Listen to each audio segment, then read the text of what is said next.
네, 문제풀이 국어생활 두 번째 시간 16번부터 시작합니다. 앞에 그 어법과 비문에서 기본적인 몇 가지 유형들이 소개가 됐었죠. 그랬었기 때문에 이후에 뭐 새로운 내용 이런 것들은 뭐 크게 있지 않고 앞에 점검했었던 것과 거의 같은 영역에서 예문만 달라지는 그런 양상들이 추가되고요. 일부 예문이 조금 추가된 측면하고 그다음 문제 형태, 유형이 좀 다른 이런 것들을 초점에 두고 같이 살펴가도록 하겠습니다. 16번 문제 세부 내용 살펴가도록 하죠. 1번 선택지 보면은 세종이 한글을 만든 것은 모든 한자 사용을 없애고자 한 의도였다. 가장 기본적으로 가장 많이 사용되는 주어, 서술어, 호응 문제. 역시 그 것으로 시작하면 것으로 끝나야 한다는 원칙을 적용해 볼 만 하겠는데요. 이것은 그 앞서도 지적했던 것처럼 주어 부가 어떠한 것이라고 출발했을 때 끝에 서술부도 뭐뭐라는 것이다 이렇게 홍대한다 이렇게 지적을 했는데 이것은 꼭 그 것이라는 글자를 사용해야 한다 이런 의미는 아니죠. 앞에 주어 자리에 것으로 끝난 것 명사절이라고 할 수 있죠. 이것이 주어졌을 때 끝부분에는 그 내용에 상응하는 그 자리를 갖춰야 한다 이런 의미지 꼭 것이라는 형태를 띄어야 한다는 것은 아닙니다. 세종이 한글을 만든 것은 해서 그 끝에 모든 한자 사용을 없애고자 한 의도였다라고 할 때 가운데 부분을 빼고 의도였다 이것만 보면 만든 것이라고 하면 내용상 만든 그 이유, 의도 뭐 이런 것들을 말하는 것이 아닌가 그렇기 때문에 이게 어울리지 않는가 이렇게 생각할 수 있습니다. 그런데 중간 부분에 모든 한자 사용을 없애고자 한 이렇게 해서 관용절을 갖추고 그 관용절의 꾸밈을 받는 이런 양상으로 담기에는 어울리지 못하게 되는 것이죠. 그렇기 때문에 그 해설란에 제시되어 있는 그런 양상처럼 이렇게 정리를 해주는 게 좋겠습니다. 언뜻 보면은 저 의미상 통하지 않느냐 그 앞뒤만 잘라놓고 보면 그렇게 보일 수 있기 때문에 좀 주의해 볼 만한 지점이었고요. 일단 두 번째 이제 익숙할 만큼 여러 번 살펴본 패턴이죠. 주어 우리는 빼고 주의할 부분이 균형 있는 식단 마련 과 이 와 또는 과 이게 나오면 항상 삼각형 하는 습관 그리고 이 삼각형을 축으로 해서 앞뒤 견주어질 부분 밑줄 칠 범위가 어디까지인가 이렇게 짧게 한 단어만 밑줄 칠 것인지 앞뒤를 견줘보면서 유사 구조 여기 해당되는 지점들을 쭉 점검해 보도록 해야 되겠습니다. 균형 있는 식단 마련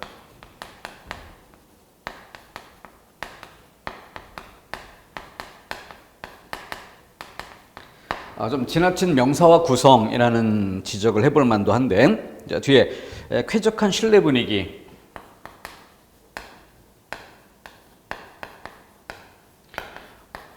이 정도가 밑줄 칠 만한 범위다.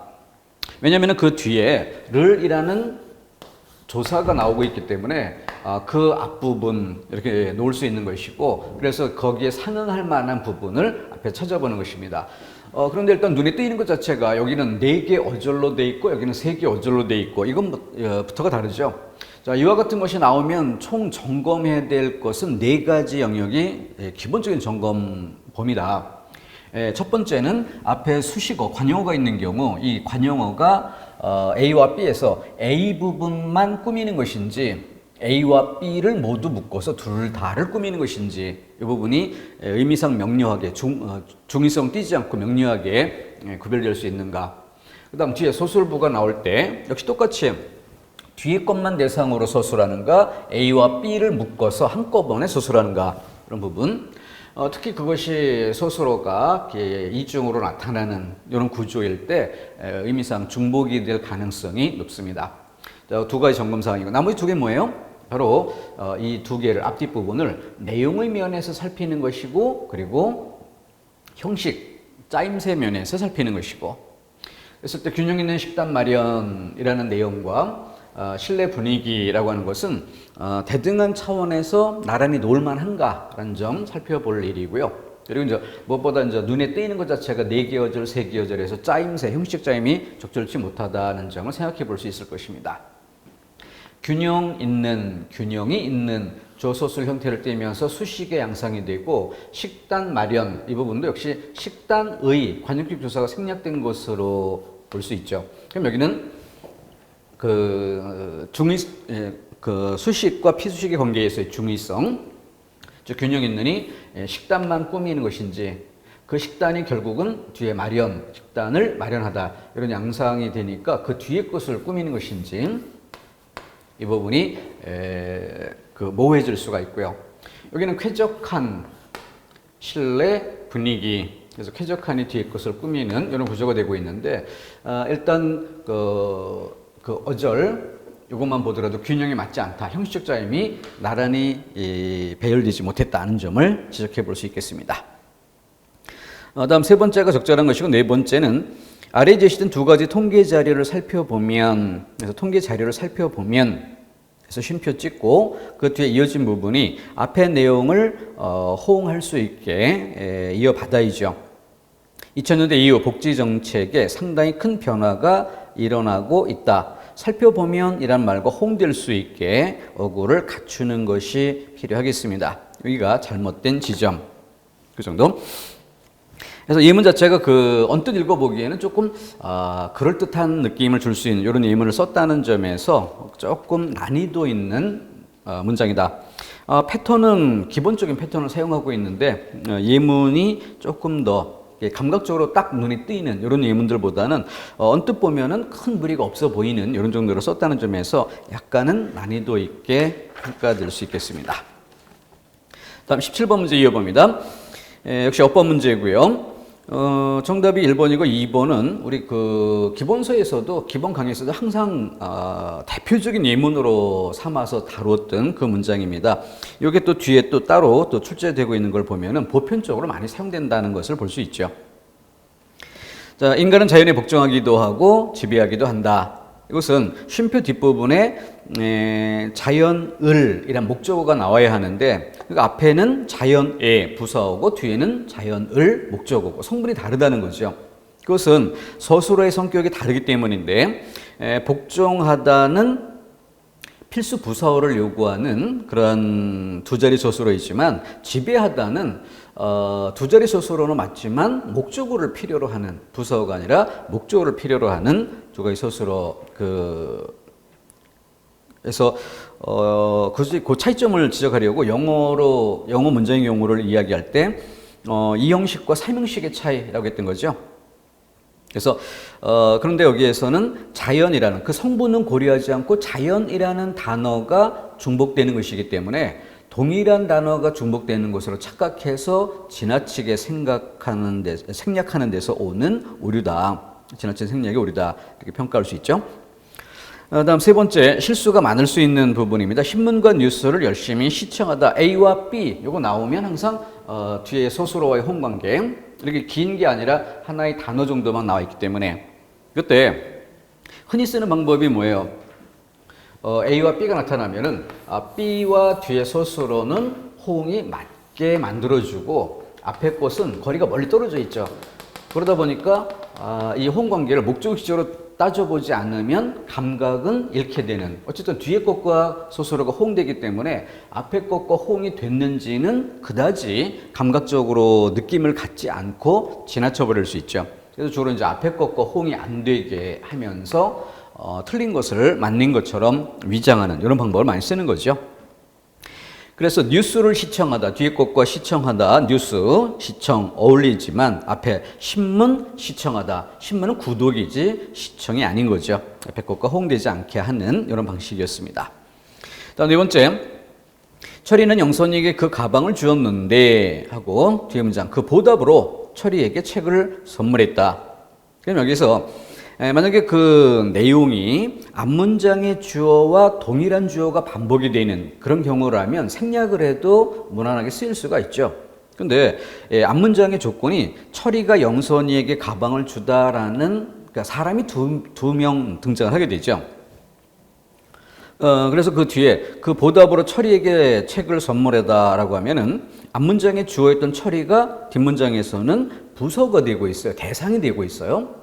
그렇기 때문에 어느 정도는 그렇다면은 영선이, 또 다른 인물의 영선이가 뒷문장의 주어가 될 수 있지 않을까라고 생각할 수는 있지만 그것이 아니라 영선이에게 가방을 준 것을 고맙게 여긴 영선이의 부모라든가 또 제3의 인물이 철이에게 책을 선물하다라는 것도 가능할 수 있죠. 그리고 또 다른 가능성이 있기 때문에 뒷문장의 주어가 분명히 드러나야만 그 의미가 뚜렷해진다. 그래서 지나치게 생략했다라는 점 챙겨보도록 하겠습니다. 다음 18번에는 두 번째 문장은 물건이 나오셨습니다. 그래서 지나치게 공손하게 쓰려는 의도가 지나쳐서 아무데나 시를 붙이는, 그래서 휴대폰이 고장 나셔서 이렇게 이야기한다든가, 그래서 물건에 대해서 시를 쓰는 그런 잘못들 일상생활에서는 많이 사용됩니다. 심지어 인터넷상에서는 여기에 대한 논란이 되는 그런 글도 있었어요. 그래서 누군가가 이런 말이 잘못됐다는 점을 지적하는 이런 글을 올렸는데, 어떤 백화점에서 근무한다는 직원의 답, 그 사람의 답변에는 그런 내용이 있습니다. 나도 그것이 잘못됐다는 것은 안다. 그런데 그것을 맞게 쓰려고 이렇게 표현을 하다 보면은 고객들 중에서는 공손하게 말하지 않는다고 화를 내는 이런 사람들이 있다. 그런 사람들 때문에 어쩔 수 없이 잘못됐음을 알고도 쓸 수밖에 없다. 이런 이야기를 말하는 그런 경우도 본 적이 있습니다. 네, 그렇다고 해서 그것 때문에 틀린 것을 쓴다는 것은 좋은 방식은 아닌 것 같고요. 전체적인 분위기라든가 태도 이런 것들로서 충분히 공손함을 드러낸다면은 틀린 부분을 무리하게 시를 넣지 않아도 고객들이 크게 항의할 정도는 아닐 수 있을 겁니다. 그렇기 때문에 정돈된 말, 이것으로 품격 있는 언어 생활이 될 수 있게 갖추는 게 필요하겠습니다. 다음 세 번째는 좀 성격이 다른 그런 예문인데, 어른들이 묻자 안절부절하며 어쩔 줄 몰라 했다. 그래서 안절부절하다, 안절부절하지 못하다, 부정 표현과 호응되는. 그래서 물론 이런 것들도 자꾸 쓰다 보면 또 새롭게 언어 대중이 많이 사용하는 그런 표현들을 자꾸 사전에 등재를 하거나 또 표준어로 추가 단어로 인정하거나 그런 것들이 생기긴 하죠. 그래서 그런 추세도 점검해 볼 필요는 있지만, 우리 국어에서는 보통 10년 정도 주기 이렇게 해서 새롭게 사정된 단어들이 제시가 되고 하니까 그것은 따로 공식적으로 발표가 될 때 따로 챙겨 암기하는, 그래서 최근에는 2015년에 개정된, 추가된 이런 부분들이 있죠. 그래서 그런 것들 범위 내에서 생각해 볼 일이고요. 기본적으로 언어 논리로서 논리에 부합하는 표현 이런 것들을 잘 정돈해 두는 것들이 중요하겠습니다. 여기 세 번째 문장 같은 경우에는 그것 외에도 하나 더 생각해 볼 것이, 주어가 지나치게 생략되어 있기 때문에 누가 그랬다는 얘기인지 이런 부분들이 조금 모호한 이런 측면이 있습니다. 물론 한 편의 단락 정도의 글 두세 문장이 이어지거나 아니면 장면이 드러나 있거나 그런 경우에는 누가 주체인지가 분명히 파악될 수도 있겠죠. 근데 그런 것 없이 생략되어 있기 때문에 조금 누구가 그랬다는 얘기인가라는 점이 좀 막연하게 와닿는 그런 문제점이 있습니다. 자, 네 번째는 높임법에서 서술줄로 안긴 문장의 서술어 자리, 여기에는 문법적 높임을 써야 간접 높임이 표현되는 것이지, 지금처럼 계시다, 어휘적 높임을 사용하면은 서술절 안에 주어인 말이라는 단어 자체를 높이는 그런 잘못이 되는 거죠. 그 점 유념 들어게 두고, 다음 맨 앞쪽에 하나 더 살펴보면, 이어서 회장님의, 바로 이 부분을 회장님께서라고 쓰는 것이 문법적으로는 기본 패턴이죠. 그런데 경기도 지방직 시험에서 예전에 출제가 된 바 있었던 그런 부분으로 회장님께서 맞지만, 문법적으로 맞지만 그보다는 회장님의라고 바꾸는 것이 더 자연스럽다, 이 차이를 묻는 그런 정도까지 출제가 된 바도 있죠. 그것은 격조사를 쓰고 또 거기에 깍듯이 높임의 표현을 사용한 높임의 조사를 사용하는 이런 것은 문법적으로는 맞다. 하지만 모든 부분이 지나치게 그 높임의 표현으로 배열되면서 좀 지나친 느낌, 이것이 덜 부자연스러운 느낌이 들 수 있다. 그래서 회장님의 인사 말씀이 있으시겠습니다. 이렇게 고쳐 쓰는 것이 더 적절하다라고 지적된 바도 있습니다. 참고하시고요. 19번의 1번에 또 앞서 확인했던 문장 또 반복 출제가 되고 있음을 볼 수 있고요. 2번에는 맨 마지막 부분 소수로 자리에 예측되어졌다. 되다라는 단어 자체가 피동의 뜻을 담고 있는 단어인데 그 뒤에 어지다 피동, 이것이 중복이 되어 있죠. 이렇게 단어 내용 자체가 피동일 때 피동의 표현을 겹쳐 쓸 이유가 없고, 단어 내용이 사동일 때 사동의 접사나 또 사동의 표현을 보조용언이라든가 이런 것들을 덧붙여 쓸 필요가 없다. 인유적인 표현이 되겠죠. 그런 것들 같이 묶어서 생각해 볼 일입니다. 다음 네 번째 선택지에는 교육부는 새 교과서를 편찬함에 있어서 이때 편찬함에 있어서 여기도 밑줄 치고 볼 필요가 있습니다. 뒤에 전인교육에 충실화해 두었다. 그러면 전인교육의 충실화해 두다라는 서술부의 그 대상 무엇을 충실화해 두었다는 이야기인가? 목조가 빠졌다는 점이 가장 크게 드러난 이런 잘못이고, 한 가지 더 보충해야 될 부분이 편찬함에 있어서 뭐뭐함에 있어서란 부분은 비경제적인 표현이라 할 수 있죠. 이를테면 편찬할 때라고만 써도 충분한 부분입니다.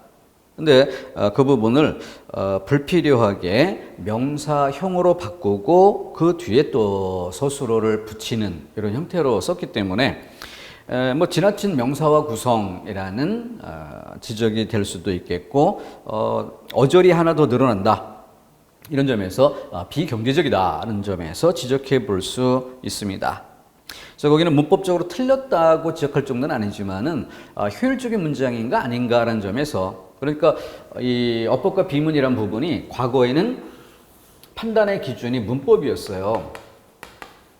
그렇기 때문에 답이 항상 OX 판단으로 구별되는 이런 양상이었습니다. 근데 최근에 오면서 달라진 것은 문법의 핵심이긴 하지만 좀 더 넓게 좋은 문장 쓰기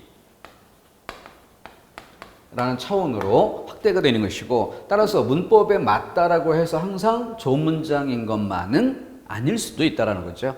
그래서 경제성이라든가 아니면 응집성이라든가 또는 평이성 이런 것들이 더 고려가 돼야 되는 것이죠. 문장이 쉽고 쉬울 때 그 의미 전달이 명료해지는 거죠. 꼭 그 의미를 뭉뚱그려 쓰면은 의미가 불분명해지고 좀 더 세밀하게 나누어서 용어를 써야 하는, 그렇게 필요가 있는 경우에는 세밀한 용어를 쓸 필요가 있고, 그러다 보면 그 세밀한 용어는 일상생활에서 사용 빈도가 좀 적은 낯선 이런 느낌이 들 수도 있습니다. 그래서 필요에 따라 쓴다면 상관이 없어요. 근데 쉬운 말이 있고 친숙한 말이 있고 그렇지 않은 말이 있는데 의미상 동일하다. 그러면 굳이 낯선 단어를 쓸 필요가 없죠. 친숙한 단어로 써주는 것이 의미 전달이 명료해질 것입니다. 그래서 OX 판단만의 문제가 아니다라는 점, 조금 더 넓은 시야를 가지고 좋은 문장 쓰기라는 관점에서 접근토록 하겠습니다. 다음 20번의 1번 7급 기출문제에서 1번 선택지에 날씨가 내일부터 누그러져 주말엔 2년 기온을 되찾을 것으로 예상됩니다. 교과서에 실려 있던 전형적인 예문이에요. 이때는 그 기본적으로 틀린 문장으로 제시됐던 것이 2년 기온을 되찾을 예상입니다. 이런 식으로 되찾을 예상입니다. 그럼 거기에 되찾을 뒤에 의존명사 것 그리고 의로 이게 더 들어가게 되는데, 의존명사가 사용되어 있기 때문에 의미상 단어 내용상 뭔가 추가됐다는 느낌이 들지 않는 그런 정도입니다. 그러나 문법적인 질서 면에서 예상되다라는 말은 예상하다라는 형태로 쓰이지 않고 예상되다라는 형태로 쓰는 게 맞다. 그리고 예상되다로 쓸 때 그때는 세 자리 소수로이고 그래서 필요한 부분에 필수 부사어가 꼭 갖춰질 필요가 있다. 그래서 겉으로란 형태를 갖춰야만 매끄러운 문장이 된다. 여기 이제 설명의 포인트였어요. 그래서 거기까지인데 하나 더 붙이자면 자 겉으로 이렇게 부사를 넣어주고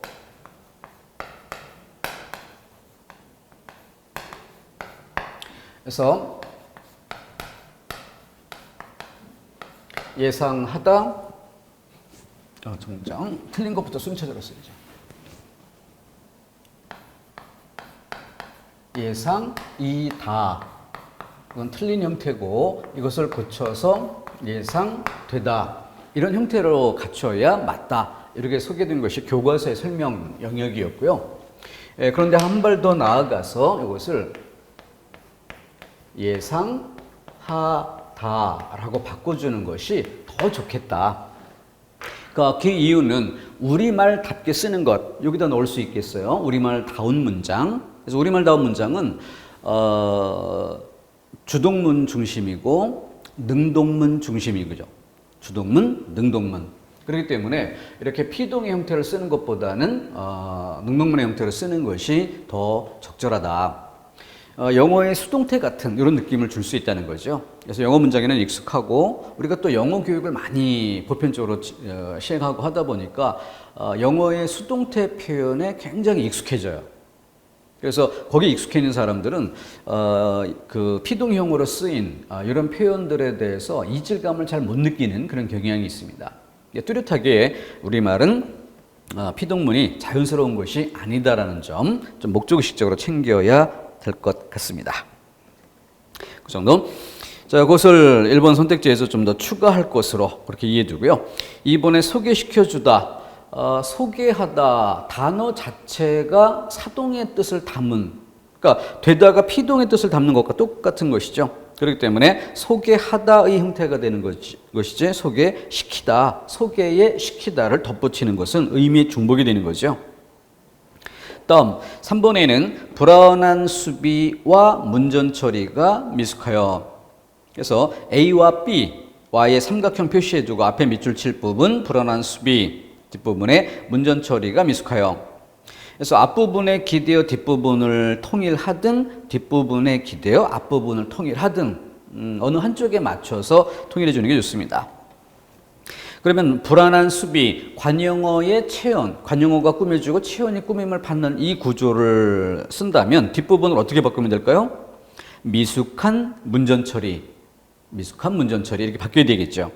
그러면은 관용어 대 그 체언의 이런 구조로 통일할 수가 있습니다. 그럼 뒷부분의 기준을 두고 앞부분을 바꾼다면 주어 서술어 형태를 띠고 있죠. 그래서 수비가 불안하고 문전 처리가 미숙하여 이렇게 고쳐주면 좀 매끄러운 이런 문장이 될 수 있겠습니다. 앞뒤 어느 쪽이든 바꿀 수 있다는 점 참고 들어가시고, 그 다음 네 번째 선택지는 예전에 그 다른 시험에서 출제된 바도 있었던 어휘죠. 휴대라는 단어. 휴대라는 것은 몸에 지니는 것을 뜻합니다. 그런데 그 뒤에 장비 그리고 트럭, 그러니까 트럭에 실을 정도라면 몸에 지닐 정도의 휴대라는 말로는 표현하기가 부족하죠. 그래서 단어 선택의 적절성 문제를 점검토록 해야겠습니다. 다음 21번 문제는 한자 도금 문제라고 생각할 수도 있는데, 한자가 주어졌다면 그에 대한 도금이라 할 수 있는데 지금은 한자가 아예 제시가 되어 있지 않아요. 그래서 우리말 속에 워낙 그 절대 다수의 비중을 차지하는 것이 한자어이기 때문에 그 어종이 한자어일 때 그 한자 본음을 바르게 하는 것, 이게 필요하죠.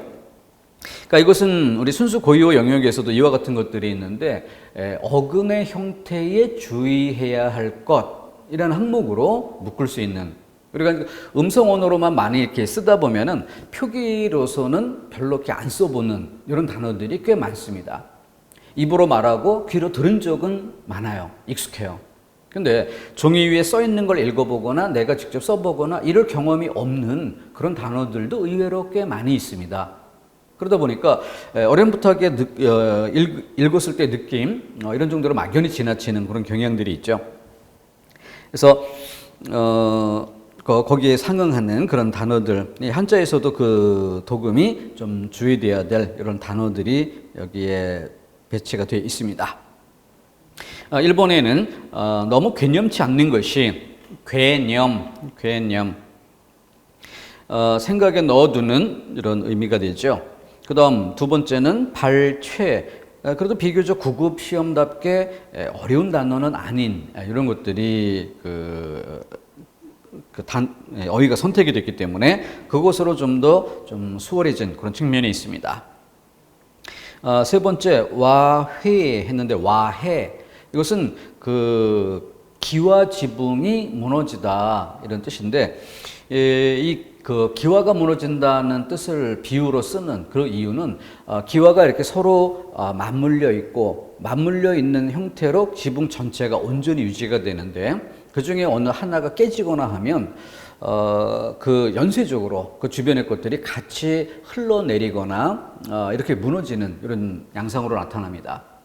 그렇기 때문에 조그만 부분의 그 붕괴가 전체 붕괴로 쉽게 이어지는 이런 그 양상이 그 지붕 기와의 특성입니다.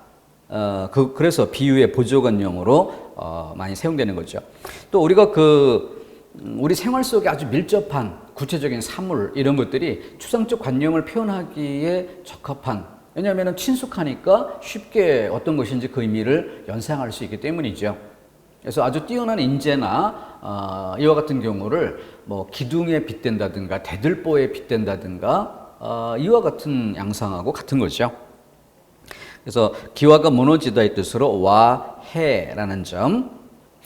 네 번째 재원 이것이 맞는 답이었습니다. 한자 외에 올바른 도금 문제였고요. 그다음 22번.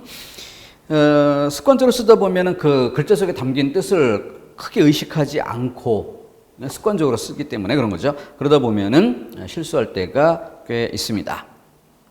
일본의 갑부라는 단어는 막연한 부자라는 게 아니라 여기에 갑이라는 글자가 사용되죠.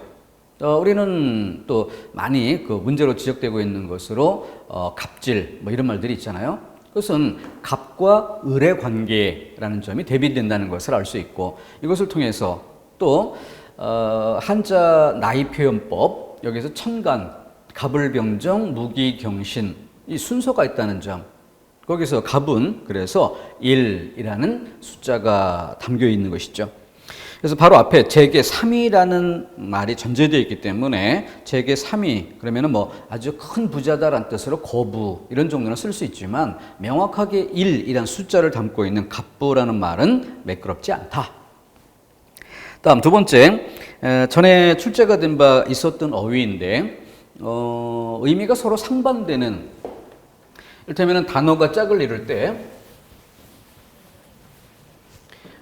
비슷한 말로 겹쳐 쓰이면서 한 단어를 이루는 이런 경우도 있습니다. 그런데 그렇지 않고 상반된 의미가 한 단어를 이루는 이런 경우가 있죠. 그랬을 때는 그 뒤에 뭐 호응되는 말 이런 것들이 올 때 뒤에 것과 호응되고 앞에 것과 호응되고 둘 다 호응될 수 있는지 이런 것들이 정확히 점검이 될 필요가 있습니다. 바로 애환이라는 것은 슬픔과 기쁨이라는 서로 상반된 의미를 갖고 있어요. 애환. 그러니까 농부들의 애환이라고 이렇게 표현한다면은 농부들이 농사 지으면서 사는 그 과정에서 자신의 노동에 따라 성과가 나올 때, 소출이 나올 때, 씨 뿌리고 퇴비 주고 노력했을 때 그에 상응하는 추수를 할 수 있을 때, 그러면 즐거움이라고 할 수 있죠. 근데 그 양이 많지 않아서 그 비료값 이것도 채 나오지 않을 정도밖에 안 되는 그런 상태가 되면 또 슬픔이 될 수 있습니다. 그러니까 농부의 애환이라고 하면 농부로서 살 때의 즐거운 일과 슬픈 일이라는 그래서 양측면을 모두 포괄해서 농부의 삶 이렇게 말할 수는 있는 거죠.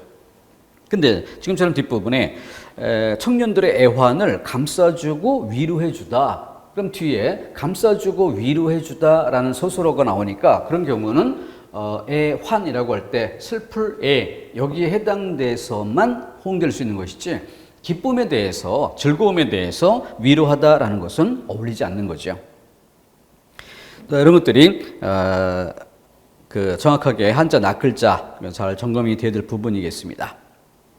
자, 세 번째 적절하게 쓰인 것으로 불편부당. 여기서는 세 번째 글자, 네 번째 글자. 자, 첫 번째 글자, 두 번째 글자 먼저 볼까요? 불편. 자, 편자에 인변이 들어가 있는데 이건 뭐라고 했습니까? 사람과 관련지어서 편, 그러니까 네 편, 내 편이란 뜻, 치우칠 편이란 뜻이죠.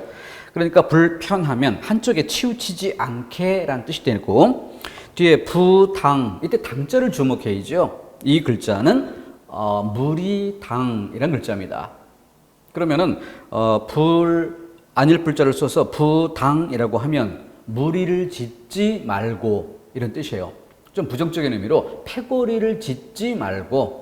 그래서 앞에 편가르지 말고라는 것과 의미가 비슷하게 반복되는 양상입니다. 그래서 문맥상 호응될 때 불편부당하도록 처리하다. 이게 맞는 표현이에요. 근데 한자를 고려하지 않고 한자 속에 뒤에 부당이라는 두 글자를 잘못되다, 옳지 못하다 이런 뜻을 해 부당이라고 착각하는 이런 경우가 생길 수 있고 그러다 보면 불편부당하니 다시 고쳐달라 이렇게 문맥을 써야 옳은 것처럼 착각할 수가 있습니다. 그건 글자를 보지 않고 도금만 볼 때 오는 실수죠. 잘 챙겨야 부분이고 네 번째에서 제원 한자가 병기되어 있죠. 원자 보십시오. 거기에 여자여라는 부수가 들어가 있습니다. 그러니까 이 제원이라는 말은 능력이 있고 뛰어난 이런 젊은 사람을 뜻하지만 기본적으로 여성에 대해서만 쓰는 것이다. 근데 이 문장 앞부분에는 김부장의 사위라고 썼으니까 남자에 대해서 쓴 거죠. 그것이 호응되지 못한 것입니다. 사위라는 남자와 뒷부분에 여자에게 써야만 하는 제원이란 단어의 불일치. 다음 23번 문제. 1번의 금방, 방금 두 단어는 의미상 동일한 뜻으로 쓰입니다. 그런데 시제면에서 시간 개념으로 살펴볼 때 지금 현재 이거를 놓고 볼 때 여기에 금방이라는 말을 쓸 수 있고 방금이라는 말을 쓸 수 있고 근데 현재에 아주 밀접히 관련되어 있는 바로 직전의 과거 아니면 바로 직후에 이어질 미래라고 해서 멀리 떨어지는 게 아니라 인접해 있는 이런 지점에는 두루 쓸 수 있는 거죠. 그러니까 넓게 보면 과거, 현재, 미래에 다 씁니다. 그리고 그 두 단어, 금방, 방금 두 단어가 다 똑같이 쓸 수 있는 거예요. 개인적으로는 개개인의 측면에서는 어떤 단어는 과거에 쓰는 게 좀 더 적합한 것 같고 어떤 단어는 미래에 대해 쓰는 게 좀 더 적합한 것 같은 이 느낌은 개인적인 사용 경험에서 오는 느낌의 차이일 뿐 사전적 의미는 모두 동일하게 쓴다라고 인정이 됩니다. 다만 차이점이 있다고 한다면은 부사로 쓸 때 그러니까 방금 떠나다, 금방 떠나다 이렇게 용언 앞에 떠나다 앞에 써서 부사로 쓸 때는 두 단어가 동일하게 쓰입니다. 그런데 명사로 쓰일 때는 방금 전에처럼 방금이란 단어만 명사로 쓰이는 것이지 금방 전에 이렇게는 쓰이지 않는다. 이게 차이점입니다. 이 의미의 내용상으로는 차이가 없다. 부사로 쓸 때는 다 똑같다. 다만 품사 면에서 볼 때 부사로는 둘 다 쓰이지만 명사로는 방금만 쓰인다. 이게 차이점입니다. 다음 두 번째는 근본이란 단어와 근간이란 단어를 구별했습니다. 근본이라고 하는 건 기본적인 성격, 속성 이걸 이야기하는 것이죠. 근데 근간이라고 할 때는 자 여기에 주목해야 될 거 바로 방패간이죠. 자, 이 글자는 무슨 뜻입니까? 요 방패간 이거를 요 지붕 모양과 그리고 대들보, 기둥 자 이런 식으로 이어지고 있었죠. 그래서 줄기간에서 어떤 중심이 되는 기둥이 되는 이런 뜻으로. 그래서 자발적 참여자를 근간으로 하여 조직이 결성됐다. 그래서 자발적 참여자, 이 사람들이 기본 뼈대가 되고 그 다음 부수적인 그런 인물 사람들 몇 더 추가되고 그러면서 조직이 됐다, 이런 뜻이 되죠. 다음 세 번째, 타락과 몰락. 타락이란 단어는 가치 판단의 면에 사용하죠. 그래서 가치 판단의 측면에서 부정적인 경우가 되는 이것을 타락하다라고 하는 것이고, 몰락하다라는 단어는 재물에 대해 쓰거나 아니면 어떤 그 세력, 권력 이런 것들에 대해 쓴다는 점이 차이점이 됩니다. 다음 네 번째는 지연이라고 했는데, 이 지연이라는 말은 그 지각처럼 원래 정해져 있던 것보다 늦춰져서라는 뜻이 되는 거예요. 그런데 여기는 비가 올 때 순회 공연을 해서 어떤 조건에 따라서 미리 미루는 이걸 나타내는 경우죠. 그러니까 이때는 연기란 표현이 쓰이는 거고요. 또 그 어떤 이 공연 같이 이런 경우들은 하루에만 끝나는 게 아니라 예를 들어서 첫 주 주말에는 A라는 공연이, 둘째 주 주말에는 B라는 공연이 뭐 등등 이렇게 쭉 시리즈로 예정돼 있다. 그러면은 한번 그 날씨 때문에 한번 밀리게 되면은 첫 주만 밀리는 게 아니라 첫 주가 두 번째 주로 밀리면서 두 번째 주는 다시 세 번째 주로 이렇게 연달아 밀리는 이런 경우가 생길 수 있죠. 그렇게 순차적으로 밀리는 경우에는 순연이라는 말을 씁니다. 차례로 기일을 늦춘다는 뜻으로. 여기는 연기하다라는 표현이 적합하겠습니다. 다음 24번에 일이 채 끝나기도 전에, 그리고 두 번째 들은 채도 하지 않고, 그래서 채하다. 영어의 관형 사용 뒤에 쓰이는 이런 모습. 그래서 관형적으로 좀 이렇게 굳어져 쓰이는, 한정적으로 쓰이는 그런 특징이 있죠. 두 번째는 한참과 한창 서로 맞바뀌어 쓰이고 있죠. 한참이라는 건 한참 동안, 그래서 어느 정도의 시간의 폭, 이걸 이야기하는 것이고, 한창, 이응 받침을 쓰는 경우 뭐예요? 한껏 고조된 분위기가 한껏 무르익은 그런 때, 이걸 한창이라고 하는 거죠. 그래서 뒤에 무르익다라는 단어 쓰인 것만 보더라도 그 무르익다에 어울리는 건 한창, 이응 받침이 되어야 되겠죠. 또 세 번째, 두껍다, 두텁다. 그래서 첫 번째 문장에는 친분, 뭐 정, 감정 이와 같은 경우에 쓰일 때는 두텁다라는 말을 쓰죠. 자, 그런데 왜 그 다른 경우, 이를테면 이런 책상, 상판 이와 같은 물건에 대해서 이야기할 때는 두껍다라는 말을 쓰는 게 뚜렷하고 누구나 혼란스럽지 않아요. 자, 그런데 많이 헷갈려하는 것이 바로 선수층. 여기에 대해서는 뭘 써야 되느냐? 그래서 국립국어연구원에서는 사전에 그 뜻풀이에 충실하게 두껍다를 써야 한다라고 설명을 해줍니다. 사전에 충실하게 설명을 하는 거예요. 근데 일상적으로는 선수층이라면 사람의 경우이기 때문에 이거는 두텁다가 더 맞지 않느냐, 이런 생각을 하는 경우가 있습니다. 그 지점을 좀 챙겨서 어감이 어색하다 하더라도 선수층이 두껍다, 이렇게 짝을 지어서 여러 번 읽어 익숙히 하는 것들이 필요하겠습니다. 그 정도. 다음 벗겨지다, 벗어지다라는 단어에 초점을 두고 암기하시는 게 좋습니다. 머리나 몸의 털 이런 것들이 빠지는 것을 이야기합니다.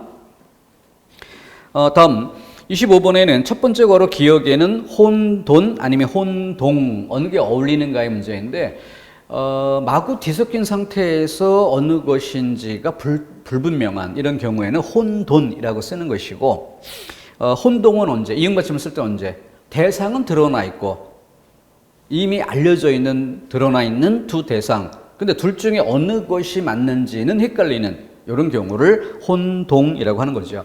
그래서 아주 문맥을 만들어서 A와 B를 혼동하다. A와 B가 노출되어 있으니까 그 둘 중 헷갈리다. 혼동, 이응 받침입니다.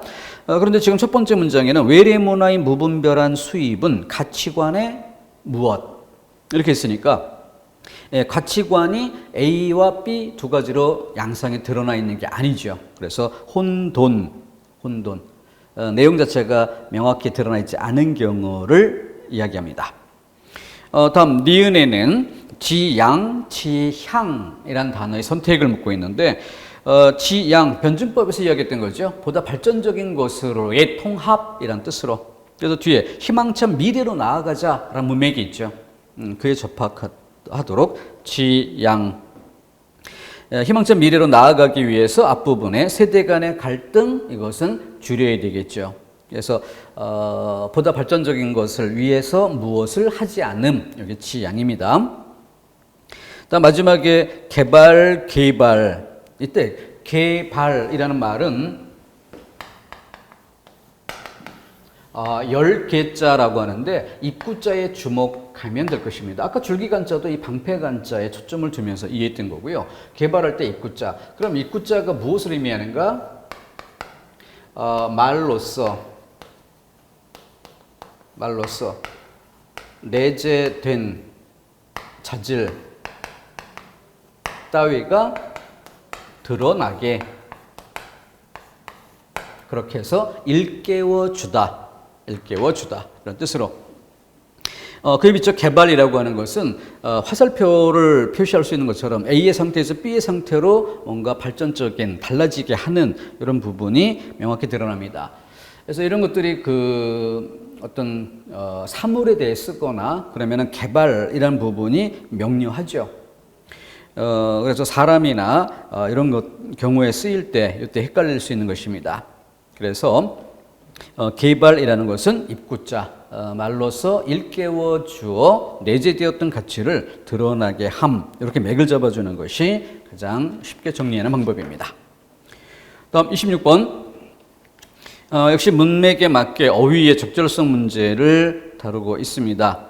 그래서 여기는 두 번째 것이 틀린 것으로 제시가 됐는데 상황이 급박하게 돌아가서 이것저것 따질 계제가 아니다. 근데 여기는 한글 표기 자체가 계제이고, 계제. 요 계제는 계단을 의미합니다. 그리고 제는 사다리를 의미해요. 그러니까 이 섬돌계라고 하는 글자, 계단, 사다리와 같은 비슷한 의미가 나란히 반복된 경우라고 봐야죠. 그럼 사다리 계단이라고 했을 때 뭐예요? 바로 한 칸 한 칸 순서대로.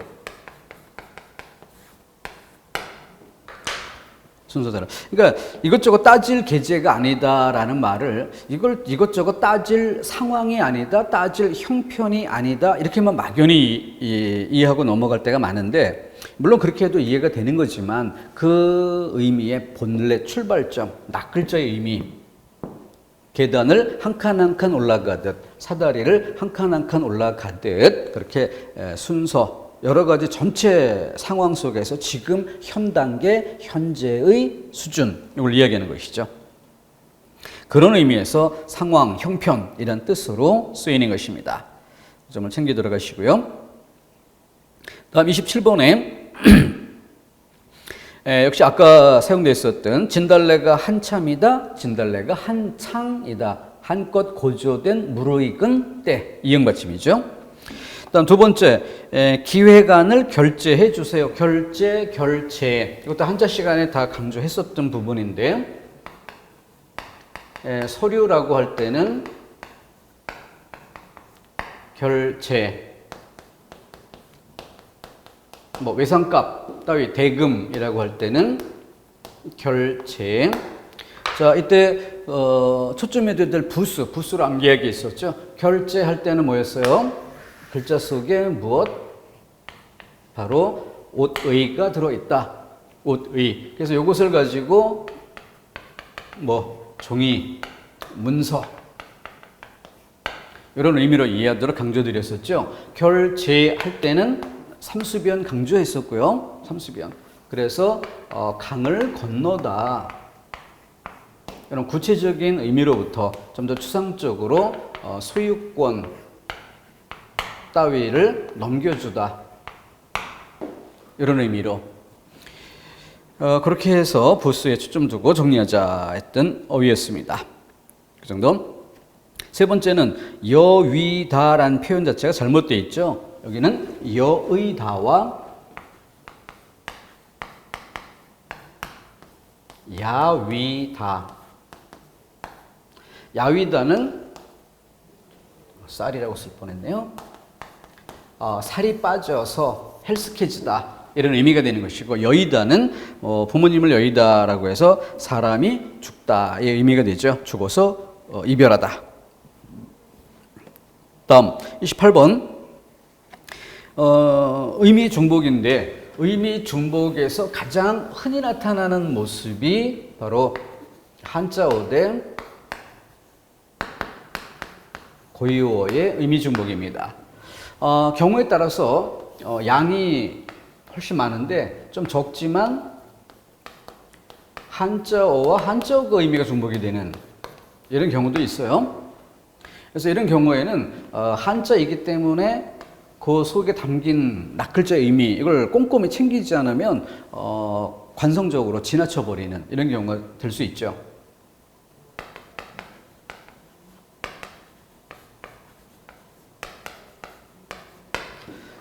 실내 체육관, 그럼 체육관이라고 하는 것은 예를 들어 체육장 이렇게 해서 운동장 이런 걸 말하는 것과 달리 체육관이라고 하면 그 자체가 건물, 실내를 전제로 하게 됩니다. 근데 그 앞에 실내란 말이 붙으면 의미가 중복이 되는 거죠.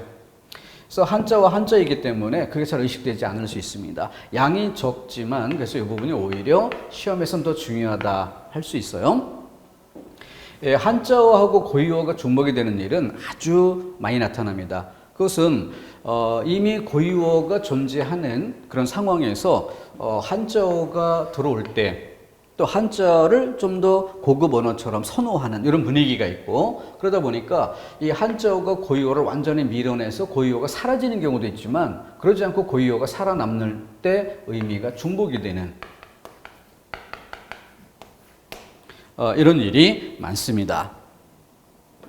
그래서 이런 것들이 한자에 익숙하지 않았던 비지식인층, 이런 언어 대중들에 의해 쓰이면서 낱글자 의미가 별로 고려되지 않은 상태에서 사용되는 데서 오는 현상이죠. 자, 1번에 주어진 여건, 여건에서 여와 주어지다란 말이 중복이 됩니다. 그러니까 여건을 빼면 주어진 일 이렇게 바꾸거나, 아니면 주어진을 빼고 여건에서 라고만 써야 되는 거죠. 근데 이게 워낙 관성적으로 많이 쓰이다 보면 이게 익숙해서 주어진을 빼고 여건이란 단어만 쓰면 뭔가 의미가 허전한 이런 느낌이 들 수도 있죠. 두 번째, 남은 여가, 여가의 여, 이게 남다의 뜻이죠. 그렇기 때문에 남은이란 말을 빼고 여가를 선용하다라고만 써야 되는데 앞에 남은을 붙여주면 의미가 중복이 됩니다. 세 번째, 소위 말하다, 소위 말하다. 이때 위, 말하다의 뜻이죠. 그래서 한자 말과 또 우리 고유의 말의 중복입니다. 3번 문장 끝에는 출현하다와 출연하다라는 의미의 차이, 이것도 한번 견주어 볼 일이죠. 그래서 없던 상태에서 나타나는 이런 것들을 출현이라고 한다면, 출연 이런 따위는 연극이나 아니면 TV 등등 이런 이런 부분에 등장하는 것을 이야기하죠. 네 번째는 오래오래 장수하다. 장수, 오래 살다의 뜻이죠. 거기에 오래오래가 의미상 중첩되어 있습니다. 그래서 패턴으로 정리를 해줘야 될 것이고, 고유어 대 한자어인 경우에는 이 한자어와 고유어 중 어떤 부분, 또 한자어 중 어떤 글자, 이런 부분이 중복이 된 것인지를 정확히 밑줄 치면서 점검해 둘 일이고요. 이거는 목적식으로 좀 암기가 필요합니다. 양이 적지만 실수가 더 클 수 있는 지점은 한자의 중복입니다. 다음 29번은 관형어의 중의적 해석. 자, 여기는 구조적 중의성의 양상을 예문으로 주고 그 뜻을 해석하도록 이렇게 묶고 있는데, 일단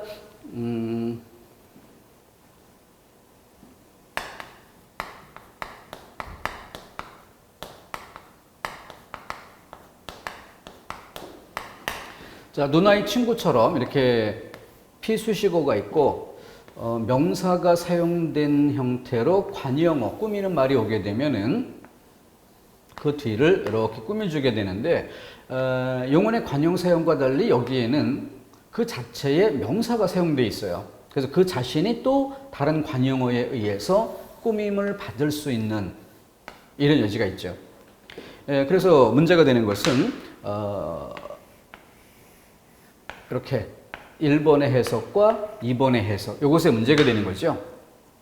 지금 여기 박스 안에 아름다운이란 부분을 괄호로 묶어놓고 보면 이것이 바로 뒤에 서울을 꾸미는지, 서울이란 단어가 결국은 뒤에 공원을 꾸미고 있기 때문에 그 뒤 공원이, 아름다운이 공원을 꾸미는 것인지가 헷갈릴 수 있다. 따라서 아름다운 서울, 아름다운 공원, 두 가지 의미, 서울이 아름답다, 공원이 아름답다, 이런 두 가지 의미가 된다는 거죠. 다음, 그것으로 끝나는 것이 아니라 이것이 A와 B 해서 뒷부분에 또 한 번 어구가 나타나요. 거기에 거리의 나무가 됩니다. 따라서 아름다운은 뒷부분에 거리를 꾸미는 것일 수도 있고 나무를 꾸미는 것일 수도 있죠. 이것과 마찬가지로. 그렇게 총 4가지가 됩니다. 따라서 선택지에는 서울이 아름답다, 공원이 아름답다, 거리가 아름답다, 나무가 아름답다까지 4가지가 나올 수 있는 것이고, 그 범위를 벗어난 뒷부분에 봄꽃들이 활짝 피다라는 부분, 이것은 의미가 중복된 영역이 아닌 것이죠. 그 차이로 답을 고르는 문제였습니다. 다음 30번에는 본래 그 답을 하나 제시하려고 하다가 알고 보니 다 중의성을 띠게 되어서 정답 없음으로 처리하게 됐던 이런 사례입니다. 그래서 1번의 경우에 정수가 흰 바지를 입고 있다. 이 부분에서는 뭐 진행상, 완료상 두 가지로 해석된다. 근데 이런 부분에 대해서는 그 일반적으로 많이 의미가 중복되어 있을까라는 것을 그다지 주목하지 않게 되는 그런 면도 있는데, 문법적으로 설명하는 그런 예문에 해당한다는 점에서 미리 챙겨둘 만한 부분입니다. 자, 나머지는 2번과 3번은 동일한 패턴이라고 볼 수 있습니다. 미희가 하고 가운데 보고 싶은, 여기를 괄호로 묶어서 앞부분과 밑줄 쳐서 이해하는 방식과 뒷부분으로 묶어가는 방식, 이걸 구조적 중의성이라고 합니다. 그래서 미희가 보고 싶은 주체가 미희이고 대상이 친구들이다. 그런데 뒷부분으로 묶어가면 뭐가 돼요? 친구들이 보고 싶은 것이고 친구들이 보고 싶어하는 그 대상이 미희인 경우, 이렇게 해석이 될 수 있다는 거죠. 자, 그와 똑같이 3번도 김 선생님이 해서 여기다 간호사를 여기다 넣어서, 그래서 앞부분으로 묶어주면 뭐가 돼요? 김 선생님하고 간호사하고 둘이 한 팀이 돼서 환자들을 둘러보러 다녔다, 이런 뜻이 되는데, 뒤로 묶으면 뭐가 돼요? 그래서 김 선생님이 간호사를 둘러보고 김 선생님이 환자들을 둘러보고, 이런 경우로 해석이 될 수 있다. 4번째, 모든 소년들은 좋아하는이 소년들을 주체로 볼지 뒤에 소녀를 주체로 볼지. 그러니까 앞에 주어가 나오고 용언의 관형 사용이 나오고 피수식어가 나오면 용언의 관형 사용, 용언이기 때문에, 서술기능이기 때문에 이것을 서술하는 것으로 이해될 수도 있고, 그렇지 않고 이것이 뒤에 걸 꾸며주는 말로 이것이 대상이 되는 이런 경우로 이해될 수 있는 거죠. 구조적 중의성이라는 항목을 묶어본 영역이었습니다. 구조적 중의성, 자, 그렇게 챙겨주시고, 이거는 그 패턴의 문제입니다. 묶어서 같은 틀로 반복 연습을 해야 이것이 바로바로 파악될 수 있는 거죠. 그렇지 않으면은 예문에 따라서 익숙하지 않을 수 있는 거죠. 그래서 어법과 비문 정리할 때 중간 점검 단계에서 꼭 해야 될 일이 뭐예요? 목차 암기입니다. 그래서 비문을 유형별로 제목을 주고 그 제목을 쭉 암기하는, 이게 왜 필요한가 하면은 한번 어떤 느낌으로 문제를 풀려고 했는데 아무리 봐도 자연스러운 느낌이 2문장이나 나와요. 그래서 어색한 느낌이 들었던 것은 일단 점검해서 잡아냈는데 둘 중에 헷갈리는 이런 부분이 남는다.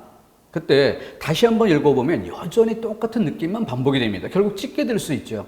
그런 경우에 이 목차 암기를 머릿속에 쭉 떠올리면서 그 목차에 따라서 점검 포인트가 어디가 될지 이것을 따져가는, 그래야만 가장 난이도 있는 문제 하나를 챙길 수 있습니다. 근데 이 목차 암기가 굉장히 어려울 것 같지만 뭐 예를 들어 우리가 보편적으로 공부하는 그런 내용들이 보통 한 3, 40가지 정도 제목이 있어요. 근데 많은 예문들을 반복 연습하다 보면 대부분은 그냥 읽기만 해도 느낌이 딱딱 잡히는 것들이 대부분입니다. 그래서 목적의식적으로 이 목차를 암기해서 따로 챙겨줘야 될 이런 항목들은 그 개수가 서너 개밖에 되지 않아요. 그 중에 가장 대표적인 것이 앞서도 지적했었던 평행 구조의 오용, 그리고 지금처럼 구조적 중의성, 이런 것들이 대표적인 예가 됩니다. 그래서 구조적 중의성, 이런 예문이 딱 떠올라야, 제목이 떠올라야 점검할 지점이 어디일까라는 것들이 확연히 보이는 것입니다. 그 정도. 31번도 같은 구조적 중의성이 기본 패턴이죠. 그래서 선생님이 보고 싶은 할 때 보고 싶은 요 괄호 부분을 앞으로 묶어볼지 뒤로 묶어볼지, 2번에 나는 반장과 선생님을, 반장과 이 부분을 앞으로 뒤로, 또 3번 수많은 사람들의 노력으로, 또 수많은 사람들의 이 부분이 수많은의 꾸밈을 받는 부분인지 아니면 수많은의 뒤에 노력, 요 이중 관용어의 문제죠. 그러니까 구조적 중의성이 지금 그 1, 2번의 패턴과 같은 것도 이해가 되지만 이것도 해당이 되는 것이에요. 그래서 이중 관용어의 중의성, 이런 제목을 붙여도 되고요. 자, 4번은 원래 이것도 비문의 형태로 많이 사용되는 예문입니다. 근데 그것을 올바른 방법으로 중의성을 피할 수 있도록 고쳐놓은 양상이다. 그러니까 4번이 원래 비문이 되는 모습은 뭐예요? 아버지는 나보다 신문을 더 좋아한다, 이렇게 나오는 거죠.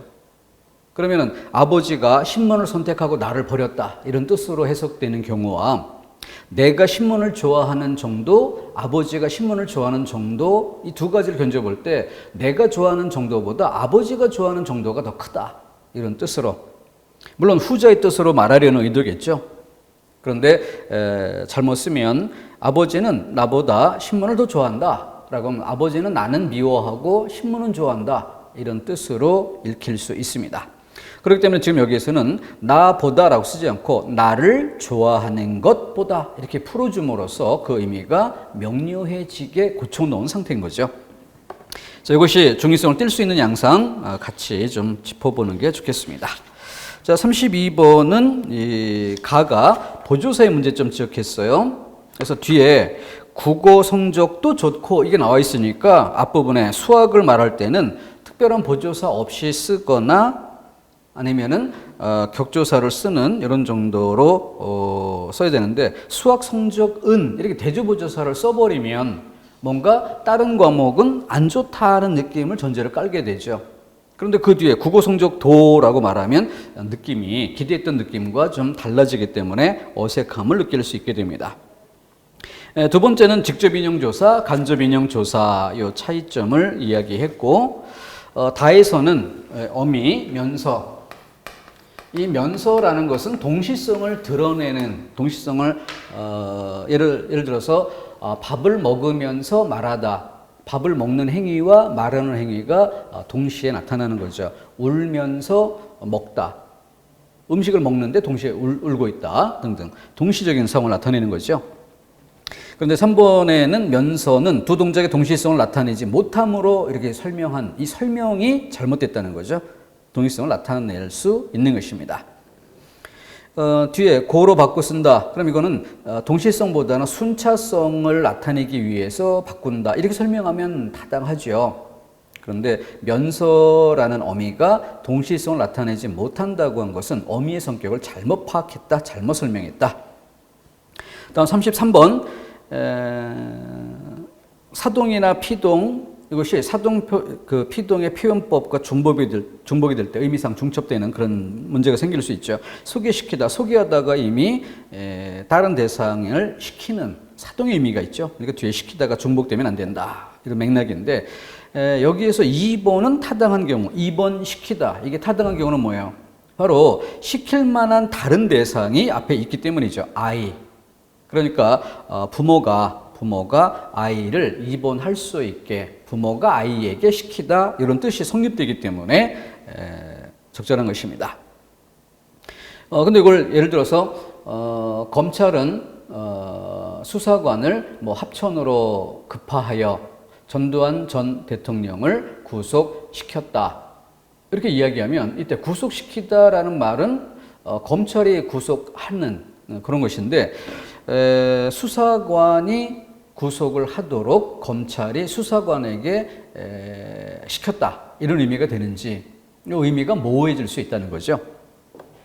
자, 그런 차이점은 잘 구별토록 해야겠습니다. 의미상의 차이를 봐야겠고 또 34번은 오류 항목이 조금 달라지죠. 끊어서 다음 시간에 이어가도록 하겠습니다. 끊어가겠습니다.